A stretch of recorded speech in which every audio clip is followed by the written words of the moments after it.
Takot ka ba sa math?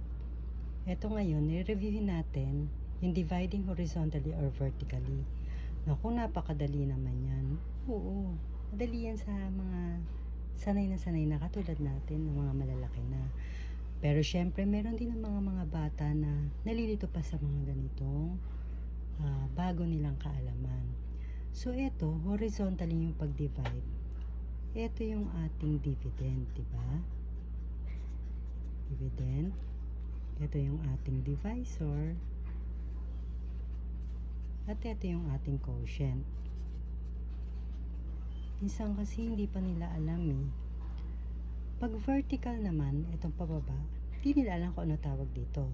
So ito, tawag dyan, division bar. So sa loob ng division bar, ito ang dividend. Ito yung divisor natin. At ito yung quotient. Bakit kailangan alam mo yan, lalo na itong division bar? Kasi minsan, pag bata ka pa, tatanong mo, ano nga ba yung pag ganun?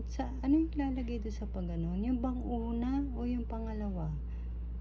Tatanong mo na lang, ano ba ilalagay sa division bar? Sa loob ba yung dividend? Or yung divisor ba nasa labas? Yung quotient ba nasa taas? So kung alam mo yung mga terminologies hanggat bata ka, dala mo na yan hanggang lumaki ka.